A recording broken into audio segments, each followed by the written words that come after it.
इस चीज़ पे स्टडी ज़रूर कीजिएगा कि आपको कौन बुला रहा है, आपकी उसकी पूरी इन्फॉर्मेशन आपके पास हो, लाइक कि मतलब कि कब वो गया था। अब नॉर्मल मैं आपसे सवाल पूछ रहा हूँ, अगर आपको पता है तो बहुत अच्छी बात है, अगर नहीं पता आपको तो ये सबसे अच्छा आपके पास लर्निंग के लिए अच्छी चीज़ ये वीडियो है आपके लिए कि मतलब कब गए थे आपके पापा अमेरिका, तो मुझे ये बता सकते हैं। तो अगर नहीं आपको पता तो इस चीज़ के बारे में आप जाके पूछ सकते हैं अभी उनको कॉल पे कि हाँ कि आप कब गए थे अमेरिका, तो हमें नहीं पता। और मैं फिर दूसरी चीज़ ये आती है कि मतलब कब फिर जो बात आती है लाइक कब उन्होंने आपका फ़ाइल किया था, कि मतलब कितने साल हो गए हैं कि आपके वीज़ा को अप्लाई किए कि मतलब फ़ाइल किया हुआ,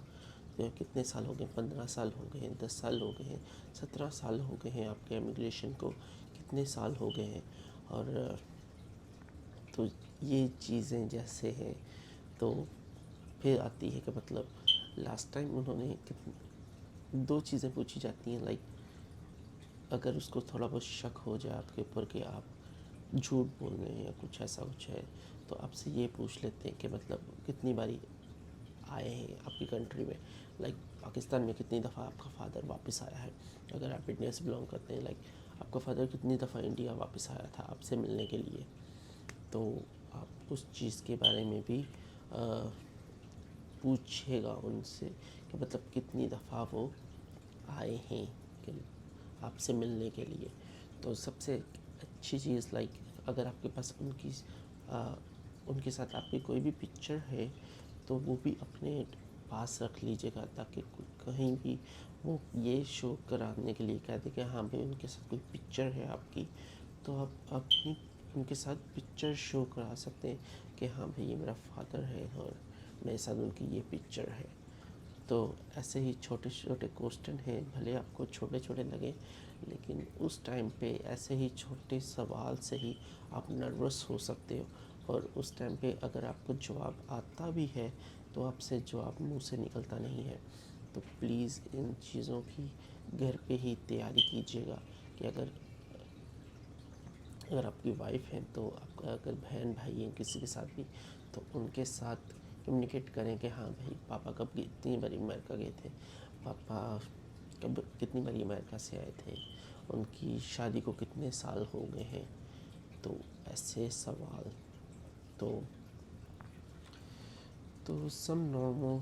और चीज़ें हैं कि मतलब पूछ सकते हैं।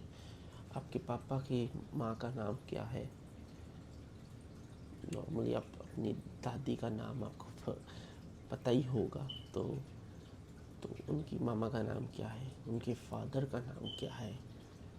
तो उनसे इतनी डेट ऑफ बर्थ पे नहीं जाएंगे,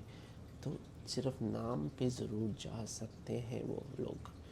कि आपके पापा की माँ का नाम क्या है। तो क्योंकि उनके पास सब डिटेल आपके फादर की सब कुछ रिकॉर्ड है उनके पास, तो आपसे भी पूछना चाह रहे कि आपके पास उनकी इंफॉर्मेशन है या नहीं है।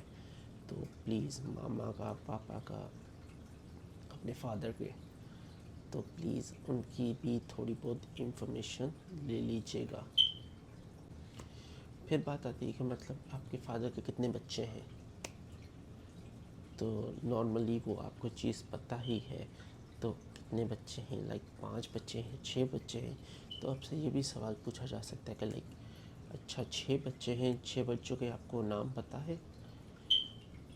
तो आप उसका भी जवाब उनको नॉर्मल तरीके से आराम से, ये नहीं है कि मैं आपसे पूछ रहा हूँ यार उसके कितने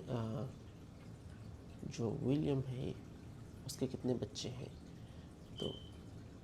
तो आप उंगलियों पे गिनने लग जाएं, लाइक नॉर्मली दिल में गिने, लाइक अच्छा भाई छोटे से शुरू हो या बड़े से शुरू हो। तो ऐसी चीज़ें आपसे पूछी जा सकती है, तो प्लीज़ इसकी ज़रूर प्रैक्टिस कीजिएगा इस चीज़ में। तो बाकी प्लीज़ इस चीज़ पे प्लीज़ फोकस कीजिएगा, क्योंकि आपकी लाइफ का सबसे बड़ा एक इम्पोर्टेंट डे है। तो उसके लिए प्लीज़ प्लीज़ प्लीज़ तैयारी करके जाइएगा, क्योंकि आपकी लाइफ में बहुत, अगर आप इंटरव्यू में पास हो जाते हैं तो आपकी लाइफ में एक बहुत अच्छी और एक बहुत बड़ी अपॉर्चुनिटी आपके हाथों में होगी। तो प्लीज़ इसके लिए थोड़ी सी मेहनत कर लीजिएगा और wish you all the best. अगर वीडियो अच्छी लगे तो प्लीज़ लाइक कीजिएगा और wish you all the best.